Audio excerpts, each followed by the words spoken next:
Hello दोस्तों, welcome to main point study. So यार बहुत सारे बच्चों ने मेरे को बोला कि सर शॉर्ट नोट्स बनाओ, इतने शॉर्ट का मैं लर्न करने में कोई दिक्कत ना हो और बुक का एक एक टॉपिक उसके अंदर कवर हो।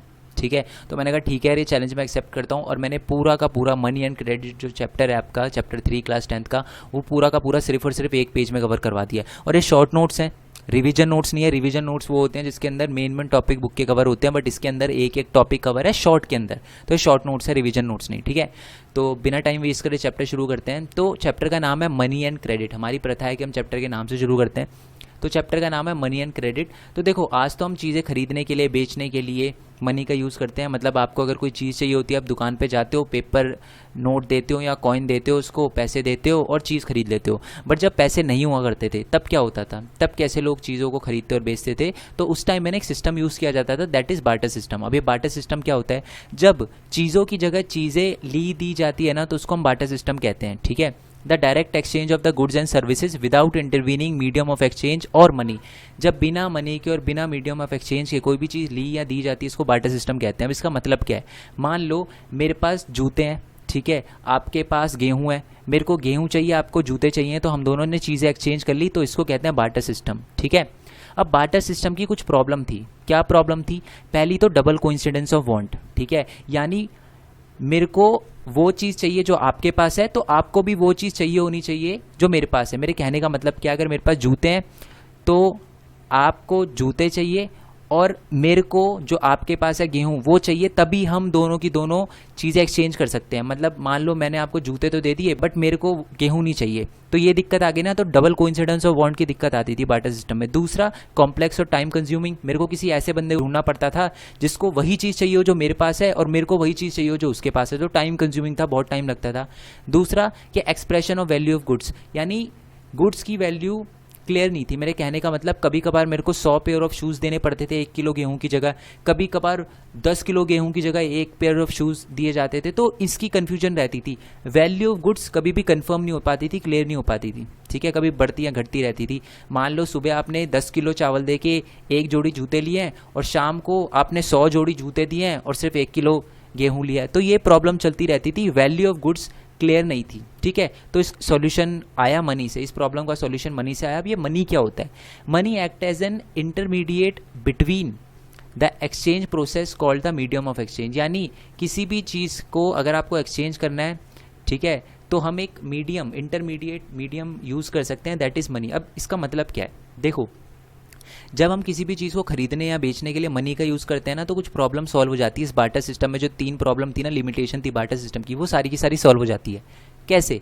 पहला, remove the problem of double coincidence of want. अब मेरे को किसी ऐसे बंदे को ढूंढने की जरूरत नहीं है जिसको वही चीज़ चाहिए जो मेरे पास है और मेरे को वही चीज़ चाहिए जो उसके पास है। अब मैं सीधा दुकान पे जाता हूँ, पैसे देता हूँ और चीज़ ले लेता हूँ। ठीक है, ये प्रॉब्लम सॉल्व हो गई। दूसरा, convenient and simple, and time भी बहुत ज़्यादा बचता है। अब मेरे को टाइम नहीं लगाना, उस बंदे को नहीं ढूंढना, मैं सीधा दुकान पे जाके चीज़ खरीद लेता हूँ। सिंपल और कन्वीनियंट है। दूसरा, value in terms of monetary unit. अब चीज़ों को पैसों के दाम पे तोला जाता है। मतलब मैं दुकान पे गया, मैंने उससे पूछा है चीज़ कितने की है, तो ये नहीं बोलेगा भैया 1 जोड़ी जूते की है या 10 जोड़ी चावल की है, ऐसा कुछ नहीं बोलेगा। वो सीधा बोलेगा कि चीज़ 10 रुपये की है, 20 रुपये की है, 30 रुपये की, ऐसे वो बोलेगा। ठीक है, तो अब चीज़ों की जो वैल्यू है वो मॉनेटरी यूनिट में नापी जा सकती है। ये बहुत अच्छा हुआ। ओके जी, अब नेक्स्ट चीज़ ये है कि मॉडर्न फॉर्म ऑफ मनी। देखो, पहले की बात करें तो पहले तो सोने की मुद्राएं होती थी, गोल्ड कॉइन होते थे, सिल्वर कॉइन होते थे, कॉपर कॉइन होते थे। बट आज की बात करें तो आज क्या होता है? पेपर नोट्स होते हैं, कॉइन होते हैं और बैंक डिपॉजिट भी होता है। बैंक डिपॉजिट के बारे में मैं आपको बताऊंगा, बट पेपर नोट्स तो और कॉइन्स तो आपने सुना ही होगा। ठीक है, तो अब देखो, एक नॉर्मल पेपर होता है और एक पेपर नोट होता है। वो नोट भी कागज़ से बना होता है और नॉर्मल जो पेज होता है वो भी कागज़ का होता है। तो हम जो नोट होता है, जो नोट का पेपर होता है, उसको इतनी वैल्यू देते हैं, बट नॉर्मल कागज़ को इतनी वैल्यू नहीं देते। तो ऐसा क्यों है कि हम उस पेपर नोट को इतनी वैल्यू देते हैं? हम उसको क्यों मानते हैं इतना, उस पेपर मनी को इतना ज़्यादा क्यों मानते हैं? उसके कुछ रीज़न लिखे हुए हैं, एग्जाम में ज़रूर आता है ये। Why we use the money as a medium of exchange, यानी मनी को as a medium of exchange हम क्यों यूज़ करते हैं? पहला, authorise by the government of India. India के अंदर सबसे बड़ी अथॉरिटी है government of India. Government of India कहती है जी ये 10 का नोट है और इसको आपको एक्सेप्ट करना ही पड़ेगा, तो हमें एक्सेप्ट करना ही पड़ेगा हर बंदे को। तो यानी जो गवर्नमेंट ऑफ इंडिया है वो ऑथराइज करती है, इसकी वजह से हम मनी का यूज़ करते हैं। नेक्स्ट है कि supply of money is control by RBI, यानी जो रिजर्व बैंक ऑफ इंडिया है वही पैसे छापता है, तो इसीलिए ये भी एक रीज़न है जिसकी वजह से हम क्या करते हैं, मनी का यूज़ करते हैं। तीसरा पॉइंट है none can refuse to accept, कोई भी उस मनी को लेने से मना नहीं कर सकता। वो अलग बात है आपका नोट अगर फटा हुआ है तो बट उसके अलावा कोई भी आपके नोट को लेने से रिफ्यूज़ नहीं कर सकता। नेक्स्ट पॉइंट है use for the measure of value. अब ऐसी भी कोई प्रॉब्लम नहीं आती कि यार ये चीज़ कितनी वैल्यू की है, अब सीधा मनी से हम उसकी वैल्यू निकाल सकते हैं, ठीक है। अब एक वर्ड बोला था मैंने, क्या, दैट इज़ हाँ जी, ये रहा बैंक डिपॉजिट। अब जब भी मैं बैंक के बारे में बोलता हूँ, बैंक डिपॉजिट के बारे में बोलता हूँ, अब आप खुद सोचो, जब आपके पास पैसे होते हैं, एक्स्ट्रा पैसे होते हैं, तो आप उसका क्या करते हो, बैंक में डालते हो। और जब आप बैंक में डालते हो, आपने 100 रुपये बैंक में डाले, तो कुछ टाइम बाद आप देखोगे कि वो 100 रुपये के 101 रुपये हो गए। तो जो भी आप पैसे बैंक में डालते हो, बैंक आपको इंटरेस्ट देता है, ठीक है। और आप जब भी चाहो तब आप उस बैंक में जो आपने पैसे डाले हैं उसको निकाल भी सकते हो। तो इसलिए बैंक में जो आपके पैसे हैं उसको डिमांड डिपॉजिट कहते हैं, ठीक है। अब इसको रीड करते हैं। People deposit their extra income and saving in the bank, ठीक है, बैंक में जमा कराते हैं। In this way people's money is save with the bank and it earn an amount as interest, और बैंक में उनके पैसे सेव भी होते हैं और उनको इंटरेस्ट भी मिलता है। Since the deposit in the bank account can be withdraw on demand, यानी बैंक के अंदर जो भी पैसा आपने जमा कराया उसको जब भी आपको ज़रूरत हो, जब भी आपकी डिमांड हो, तो वो निकाल के देंगे आपको। These deposit are called demand deposit कहा जाता है, मतलब जब भी आपकी डिमांड हो आप निकाल सकते हो उस डिपॉजिट को, इसलिए इसको डिमांड डिपॉजिट कहा जाता है, ठीक है। बैंक में जो आप पैसे जमा कराते हो ना, उसके साथ जो बैंक आपको एक और फैसिलिटी देता है, वो देता है चेक की। अब चेक का क्या मतलब होता है, देखो मान लो मेरे को आपसे पैसे लेने हैं, ठीक है, मान लो मेरे को आपसे 10 लाख रुपए लेने हैं, तो आपने मेरे नाम का चेक फाड़ा और मेरे को दे दिया। अब मैं जाऊंगा बैंक में और बैंक में बोलूंगा ये रहा चेक। तो ये क्या है, ये एक तरह से चेक जो होता है एक इंस्ट्रक्शन होता है कि मैं क्या बोल रहा हूँ कि मेरे अकाउंट से पैसे निकाल कर इस बंदे को दे दो, ये होता है चेक। ये होता है चेक के कहने का मतलब मान लो आपने मेरे नाम पर चेक फाड़ा, तो मैं उसको बैंक में लेकर जाऊंगा और बोलूँगा कि जी ये चेक वगैरह दिया है उसने। तो अब बैंक क्या करेगा, वो बैंक समझ जाएगा कि मेरे को जिस बंदे की ये चेक बुक है, जिसने चेक बनाया है, उसके अकाउंट से पैसे माइनस करने हैं, और जिसके लिए कहा गया है कि इसके बैंक अकाउंट में डाल दो, उसके बैंक अकाउंट में पैसे डाल देने हैं, उसको कैश दे देने हैं। तो ये होता है चेक। ये फैसिलिटी भी पता ही है आपको। Cheque is a paper instructing the bank to pay specific amount from a person account to the person whose name the cheque has been made, यानी जिसके नाम पर चेक बनाया ना, जैसे मान लो आपका नाम कुछ भी है, आपने मेरे नाम पे यानी भरत के नाम पे चेक बनाया है, तो आपके अकाउंट से लेस हो जाएंगे वो पैसे और भरत के अकाउंट में यानी मेरे अकाउंट में वो पैसे ऐड हो जाएंगे। तो इसी को चेक कहता है। अब हमारे माइंड में ना ये क्वेश्चन आता है, क्वेश्चन क्या आता है कि यार बैंक हमें इंटरेस्ट भी देता है, ठीक है, बैंक क्या करता है, हमें चेक की फैसिलिटी भी देता है और हमारे पैसों को बढ़ा भी देता है, ऐसे वो कैसे कर लेता है, उसके पास इतने सारे पैसे कैसे आते हैं, ठीक है। वो कैसी तिगड़म लगाता है जिसके पास उसके पैसे आ जाते हैं उसके पास, क्यों, क्योंकि उसको तो अपने बैंक के अंदर जो काम कर रहे हैं उन एम्प्लॉय को पैसे भी देने होते हैं, ठीक है। तो ऐसे उनके पास पैसे कैसे आते हैं, तो बैंक जो पैसे कमाता है ना वो लोन एक्टिविटी से कमाता है। What do you mean by loan activity, अब इसको समझ लो, ठीक है, बहुत ईजी और इससे रिलेटेड एग्जाम में क्वेश्चन आ जाता है। जैसे कि मान लो ये हो आप, ठीक है, डिपॉजिटर जो पैसे बैंक में जमा कराता है। अब मान लो आपने बैंक में जमा कराए 100 रुपये, ठीक है, बैंक में आपने 100 रुपये जमा कराए, बैंक कहता है मैं आपको 1 रुपया इंटरेस्ट दूंगा, यानी आपने 100 रुपये जमा कराए हैं, 1 साल बाद आप 101 रुपया मिलेगा आपको 100 की जगह, ठीक है जी। और बैंक क्या करता है, वो जो बैंक के पास अभी भी 100 रुपये आपके पड़े हुए हैं, तो बैंक क्या करेगा, उसको लेंड कर देगा, यानी उसको लोन पे दे देगा। अब किसी को पैसे की ज़रूरत हो तो बैंक के पास जाता है ना लोन लेने के लिए, तो बैंक उसको वो पैसे दे देता है और बोलता है कि 1 साल बाद आपको 105 रुपये देने हैं, ठीक है। तो जी 1 साल हो गया, अब जिसने पैसे लिए थे उसने बैंक को 105 रुपये दे दिए, बैंक ने 101 रुपये तो आपको दे दिए और जो बचे पैसे वो बैंक की इनकम, ठीक है। ऐसे ही बैंक जो है वो पैसे कमाता है। अब देखो हम एक बार रीड कर लेते हैं कि bank keep a small portion of their deposit as cash with themselves 15%, यानी बैंक है ना टोटल जितने भी आपने पैसे जमा कराए होते हैं, जितने भी उसके पास अकाउंट होते हैं, जितने भी उसके पास पैसे होते हैं, उसका 15% अपने पास रखता है।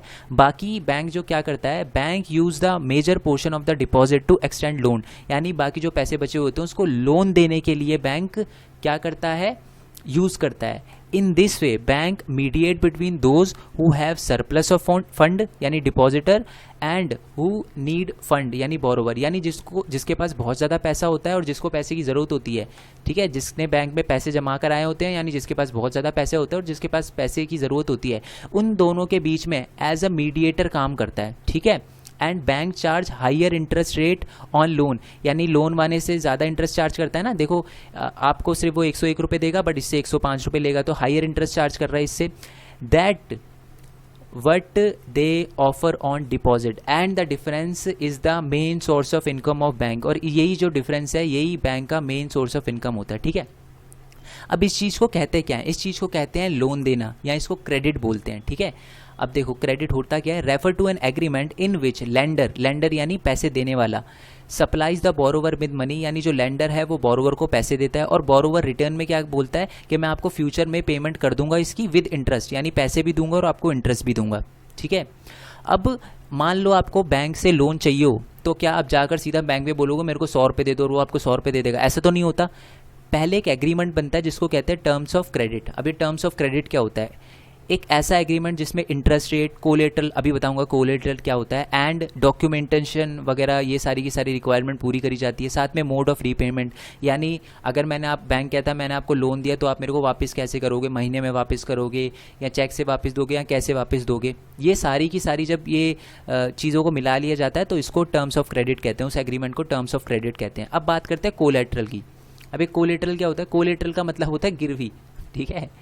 तो गिरवी का मतलब क्या होता है, देखो सिंपल सीधी बात है, आप गए बैंक के पास, आपने बोला कि मेरे को 100 रुपये का लोन चाहिए। अब बैंक कहेगा कि ठीक है मैं 100 रुपये का लोन दे दूंगा आपको, तो आप मेरे पास कुछ गिरवी तो रखवाओ, कुछ कोलेटरल तो दो मेरे को, ठीक है। अब कोलेटरल का मतलब क्या होता है, an asset that the borrower owns, यानी उस बोरोवर की होनी चाहिए, जो लोन लेने गया ना उसकी चीज़ होनी चाहिए, and uses this as a guarantee to a lender until the loan is repaid. यानी अगर मान लो मेरे को लोन चाहिए, मैं बैंक के पास गया, मैंने बैंक को बोला कि मेरे को 10,000 रुपये चाहिए, बैंक ने बोला ठीक है कोलेटरल दो, तो मैंने अपनी जो खुद की गाड़ी है, जो मेरे पास जो बाइक है वो मैंने बैंक को दे दी कि ये मेरी गाड़ी के कागज़ वगैरह हैं, ये आप रख लो, जब तक मैं लोन रीपे नहीं कर देता ना तब तक ये बाइक जी हाँ जो कार है वो आपके पास ही रहेगी, ठीक है। और जैसी मैं ये गारंटी की तरह देते हैं वो, ठीक है, मैं गारंटी देता हूँ जब तक ये मैं लोन पे नहीं कर देता ना तब तक एज अ गारंटी आप मेरी बाइक या आप मेरी कार रख सकते हो, जैसे ही मैं लोन पे कर दूं आप मेरे को मेरी बाइक भी दे देना।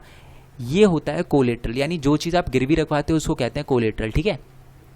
अब देखो लोन लेना कभी कभी अच्छा भी साबित होता है, कभी कभी बुरा भी साबित होता है। बुक का पेज नंबर 43 खोलोगे ना आप, तो देखो एक कंडीशन दे रखी होगी एक पर्सन की जिसको ज़रूरत थी पैसे की, उसने पैसे लिए, बिजनेसमैन था, उसने पैसे लिए, उसने उस पैसे का फ़ायदा उठाया, मतलब उस लोन का अच्छे से यूज़ करा और उसको उससे बहुत प्रॉफिट हुआ और उसने वापस जिससे पैसे लिए थे, जिससे लोन लिया था, उसको वापस दे दिया। बट इसमें एक लेडी का भी नाम दे रखा है, ठीक है। उस लेडी ने क्या किया, मान लो एक लेडी है, ठीक है, बुक के अंदर एग्जाम्पल है, एक लेडी ने क्या किया, फार्मिंग करने के लिए, खेती करने के लिए एक साहूकार से लोन लिया, ठीक है। अब जरूरी नहीं है लोन बैंक से ही लो, आप अगर अपने दोस्त वगैरह से भी पैसे लेते हो वो भी लोन ही माना जाता है, ठीक है। आप उसने एक साहूकार से लोन लिया, ठीक है, तो साहूकार ने बोला ठीक है जी आप मेरे को 10% वापस करना, यानी अगर मैं आपको 100 रुपये दे रहा हूँ तो आप मेरे को 110 रुपये देना। उस लेडी ने कहा ठीक है, ठीक है। अब उस लेडी ने किस लिए लिया, फार्मिंग करने के लिए लिया था, खेती करने के लिए लिए थे वो पैसे। बट क्या हुआ, उन्होंने खेती करी, उनकी खेती ख़राब हो गई, बट और वो लोन पे नहीं कर पाई, ठीक है। अगले साल उन्होंने दोबारा से नया लोन लिया, फिर खेती करी, फिर ख़राब हो गई, तो इसके चक्कर में वो लोन के नीचे दबती गई, यानी अब उसका इंटरेस्ट तो बढ़ता जा रहा है। हर साल जो इंटरेस्ट है, जो उनको पैसे चुकाने हैं, पहले साल में उनको 110 रुपये चुकाने थे, दूसरे साल में 120 रुपये, फिर 130 रुपये, ऐसे ना उन पे लोन चढ़ता गया, और इसी को कहते हैं डेट ट्रैप। अब है ना वो लोन के उसमें फंस गई हैं, ट्रैप में फंस गई हैं। तो डेट ट्रैप क्या होता है, a situation in which that is difficult और इम्पॉसिबल टू पे। ये एक ऐसी सिचुएशन होती है जिसके अंदर जो डेट होता है, यानी जो लोन होता है, वो पे करना है तो डिफ़िकल्ट होता है या इम्पॉसिबल हो जाता है, इसी को कहते हैं डेट ट्रैप, ठीक है जी। अब ये आता है कि हम लोन किस किस से ले सकते हैं और कौन कौन से हमारे पास सेक्टर होते हैं लोन के। तो देखो अगर आप किसी ऑफिशियल ऑर्गेनाइजेशन से, बैंक से या कोऑपरेटिव से लोन लेते हो ना, तो इसको कहते हैं हम फॉर्मल सोर्स, ठीक है, ठीक है, जिसको गवर्नमेंट वगैरह कंट्रोल करता है। और एक होता है इनफॉर्मल वे, जैसे आप अपने दोस्त से, ठीक है, लोन ले लिया या किसी साहूकार वगैरह से लोन ले लिया, तो इसको कहते हैं इनफॉर्मल वे। अब देखो फॉर्मल वे के बारे में, फॉर्मल सोर्स के बारे में थोड़ा रीड कर लेते हैं। बैंक एंड कोऑपरेटिव्स जो होते हैं, कोऑपरेटिव्स, वो आते हैं फॉर्मल सोर्सेज में। Formal sources are those which is control by the government. Formal sources को कंट्रोल करता है गवर्नमेंट, क्योंकि आपको पता है बैंक पे गवर्नमेंट वगैरह नज़र रखता है, तो यानी फॉर्मल सोर्सेज को कंट्रोल गवर्नमेंट करता है, ठीक है। इनफॉर्मल सोर्स होते हैं जिसमें मनी लैंडर्स आते हैं, साहूकार आते हैं, रिलेटिव आते हैं, फ्रेंड आते हैं, ठीक है। Those which can not be control by the government. Government informal sources को कंट्रोल नहीं करती। ठीक, देखो जैसे कि आप बैंक से लोन लेते हो, ठीक है, पूरा डॉक्यूमेंटेशन वगैरह होता है, ठीक है, और गवर्नमेंट के पास भी वो डॉक्यूमेंट सबमिट होते हैं। बट अगर आप अपने दोस्त से लोन लेते हो तो या अपने दोस्त से पैसे लेते हो तो उसका कोई डॉक्यूमेंट वगैरह थोड़ी ना बनता है। बैंक कह रहा हूँ मैं, गवर्नमेंट के पास उसका कोई डॉक्यूमेंट वगैरह थोड़ी ना जाता है। ठीक है, based on the mutual trust, आपने अपने दोस्त से पैसे लिए क्योंकि आपका म्यूचुअल ट्रस्ट है, इसलिए उसने आपको पैसे दे दिए। और इनफॉर्मल वे से जब आप पैसे लेते हो, इनफॉर्मल सोर्स से जब आप पैसे लेते हो ना, तो नो कोलेटरल, यानी कोई भी चीज़ गिरवी रखने की जरूरत नहीं पड़ती आपको। हाई इंटरेस्ट रेट, बट जो इंटरेस्ट रेट होता है वो हाई होता है। जो बैंक है वो आपको अगर 100 रुपये देता है तो 101 रुपये वापस लेता है। बट अगर आप अपने दोस्त वगैरह से या अपने किसी रिलेटिव से लोन पे या किसी से भी बाहर से मनी लेंडर वगैरह से लोन लेते हो ना, तो अगर आप उनसे 100 रुपये लेते हो तो आपको 110 रुपये चुकाने पड़ते हैं। तो इनफॉर्मल सोर्सेज में जो इंटरेस्ट रेट होता है ना, वो बहुत ज़्यादा हाई होता है। बट फिर भी लोग क्या करते हैं, इनफॉर्मल सोर्सेज से ही क्या करते हैं, लोन लेते हैं। अब इसका क्या रीज़न है, बैंक नॉट प्रेजेंट एवरीवेयर। क्यों? क्योंकि मान लो आप गांव वगैरह में रहते हो, वहाँ पर बैंक नहीं है, बट आपको पैसे की ज़रूरत है, तो क्या करोगे आप तो फिर मनी लेंडर से या साहूकार से या अपने दोस्त वगैरह से मांगोगे। दूसरा, getting loan from the bank is difficult. आपको पता ही है बैंक से लोन लेने में कितना झंझट है, डॉक्यूमेंटेशन वगैरह है, ये सारी की सारी चीज़ें होती है, बंदा परेशान हो जाता है, इसलिए वो लोन ही ले लेता है बैंक से, दोस्त वगैरह से ले लेता है। नेक्स्ट है कि informal sources provide loan without collateral and documentation, यानी इनफॉर्मल सोर्सेज से अगर आप लोन लेते हो ना, जैसे कि मान लो अपने दोस्त से, अपने साहूकार से लोन लिया अपने किसी से, तो वो क्या करता है, कोलेटरल और बिना डॉक्यूमेंट के आपको दे देता है। मतलब आपको कोई चीज़ गिरवी रखने की ज़रूरत नहीं पड़ती वहाँ पर, और इतना ज़्यादा डॉक्यूमेंटेशन भी नहीं होता, इतनी ज़्यादा मचमच भी नहीं होती। ठीक है, तो इसलिए ज़्यादातर लोग आज भी डिपेंडेंट है इन फॉर्मल सोर्सेज से लोन लेने के लिए। ठीक है, अब लास्ट में एक टॉपिक दे रखा है, जैसे कि गांव में बहुत सारे जो गरीब लोग होते हैं उनके पास गिरवी रखने के लिए कुछ नहीं होता। ठीक है, और वो इतना ज़्यादा हाई इंटरेस्ट रेट पे भी नहीं कर पाते। ठीक है, तो वो क्या करते हैं, वो बनाते हैं सेल्फ हेल्प ग्रुप। अब ये सेल्फ हेल्प ग्रुप क्या होता है, ठीक है, जब गांव के 15-20 लोग इकट्ठे हो जाएं, ठीक है, और वो क्या करें, अपने मनी को पूल करे, यानी अपने पैसे इकट्ठा करे, हर महीने हर बंदा 25 रुपये से लेकर 100 रुपये तक जमा कराए। ठीक है, और अगर उन मेंबर में से, यानी जो भी 15-20 मेंबर थे, उन मेंबर में से अगर किसी बंदे को पैसे की ज़रूरत पड़े, ठीक है, तो वो लोन ले सकता है उस सेल्फ हेल्प ग्रुप से। ठीक है, लोन ले सकता है, और वही सेल्फ हेल्प ग्रुप के जो 15-20 बंदे होंगे वो उसको लोन दे देंगे बहुत ही रीजनेबल इंटरेस्ट रेट पे। यानी अगर वो 10 रुपये लेता है लोन, तो उसको बोलते हैं चल 10.5 रुपये दे दियो, बस, ज़्यादा नहीं। ठीक है, और अगर ये जो सेल्फ हेल्प ग्रुप है, अगर वो रेगुलर रहता है ना, बहुत ज़्यादा, हमेशा 100 रुपये या 200 रुपये हर महीने में इकट्ठा करता रहता है, या इससे भी ज़्यादा, ये तो सिर्फ एग्जाम्पल दे रहा हूँ मैं, रेगुलर उनकी पेमेंट वगैरह आती रहती है, इकट्ठा कर लेते हैं वो अच्छे खासे पैसे, तो बैंक भी उनको लोन देने के लिए रेडी हो जाता है बिना किसी चीज़ को गिरवी रखे। ठीक है, if regular bank provide loan without collateral sanction loan on the name of the group. यानी मान लो ग्रुप का नेम है भरत सेल्फ हेल्प ग्रुप, ये नाम है, मान लो एग्जाम्पल दे रहा हूँ मैं आपको, भरत सेल्फ हेल्प ग्रुप। ठीक है, तो बैंक क्या करता है कि ऑब्वियस सी बात है, भरत सेल्फ हेल्प ग्रुप में बहुत सारे लोग होंगे, 15-20 लोग होंगे। ठीक है, और वो महीने में पैसे जमा कराएंगे, तो बैंक क्या करेगा, अगर मान लो सेल्फ हेल्प ग्रुप को, यानी 15-20 लोगों को जो सेल्फ हेल्प ग्रुप है जिन्होंने खोला है भरत सेल्फ हेल्प ग्रुप, अगर उनको पैसे की ज़रूरत पड़ी कभी, तो बैंक भी उनको लोन देने के लिए रेडी हो जाएगा। ठीक है, अगर वो रेगुलर है पैसे इकट्ठा करने में, बिना किसी कोलेटरल की कोई भी चीज़ गिरवी रखने की ज़रूरत नहीं है। ठीक है, एंड बांग्लादेश में भी सेल्फ हेल्प ग्रुप या कोऑपरेटिव्स बहुत ज़्यादा अच्छा काम कर रहे हैं। ठीक है, 9 लाख से ज़्यादा लोग मेंबर हैं सेल्फ हेल्प ग्रुप के। ठीक है, उन्होंने बांग्लादेश में, दूसरी कंट्री है, वहाँ पर भी बनाया, बुक के अंदर इसके बारे में दे रखा था, इसलिए मैंने आपको बता दिया। वहाँ पर भी ये जो सेल्फ हेल्प ग्रुप है बहुत अच्छा काम कर रहा है, कोऑपरेटिव्स बहुत अच्छा काम कर रहे हैं। ग्रामीण जो बैंक होते हैं, गाँव में जो छोटे मोटे बैंक होते हैं, वो भी बहुत अच्छा काम करते हैं। ठीक है, तो आई होप आपको पूरा का पूरा चैप्टर समझ आ गया हो। कोई भी दिक्कत हो तो नीचे कमेंट कर सकते हो, आप मेरे को बता सकते हो, और अगर आपको नोट्स चाहिए हो तो सीधा टेलीग्राम ग्रुप पे जाओ। ठीक है, टेलीग्राम एक ऐप है, चाइनीज़ ऐप नहीं है, कोई प्राइवेसी का इशू नहीं है। ठीक है, उसको डाउनलोड करो प्ले स्टोर से, उसके बाद डिस्क्रिप्शन में लिंक दे रखा है, उस पर क्लिक करो, आप डायरेक्टली ग्रुप पे आ जाओगे, चैनल पे आ जाओगे, और उसके बाद सीधा नोट्स का लिंक दे रखा है, उसको डाउनलोड करो। ठीक है, कोई गिमिक्स नहीं है, कोई जीपी लिंक नहीं है, कुछ भी नहीं है, आप सीधा नोट्स पे क्लिक करो, लिंक पे क्लिक करो, आपके सामने नोट्स आ जाएंगे, सिंपल उसको डाउनलोड करो और अच्छे से पढ़ो। ठीक है, मोटिव यही है कि आप 10th बहुत ईजिली आपकी निकल जाए और आप अच्छे से अच्छे मार्क्स ला पाओ। ठीक है, नेक्स्ट वीडियो के लिए स्टे ट्यून, तब तक के लिए थैंक यू सो मच। मेरे को इंस्टाग्राम पे, फेसबुक पे फॉलो करना मत भूलना, लिंक आपको नीचे डिस्क्रिप्शन में मिल जाएगा। ठीक है। सो नेक्स्ट वीडियो के लिए स्टे ट्यून, तब तक के लिए thank you so much. Channel को सब्सक्राइब और नोटिफिकेशन बेल दबाए बिना मत जाना, क्योंकि यार बहुत सारे बच्चे मेरे को बोलते हैं सर हमें ना नोटिफिकेशन नहीं आती, आपने मेरे को ब्लॉक कर दिया। कि यार मैं क्यों ब्लॉक करूँगा आपको, आप नोटिफिकेशन बेल दबाया करो, ठीक है। अगर आप नोटिफिकेशन बेल दबाओगे तो जो भी मैं वीडियो अपलोड करता हूँ आपके पास सबसे पहले आएगी, ठीक है। तो आगे की वीडियो के लिए, क्योंकि आपको पता ही है ऐसी वीडियो मैं डेली डालने वाला हूँ, हमेशा डालता हूँ, तो इसलिए चैनल को सब्सक्राइब कर लो, बहुत ज़्यादा इंपॉर्टेंट रहने वाला है ये चैनल आपके लिए और आगे भी बहुत काम आएगा। सो नेक्स्ट वीडियो के लिए स्टे ट्यून, तब तक के लिए थैंक यू सो मच। जय हिंद, जय भारत, वंदे मातरम।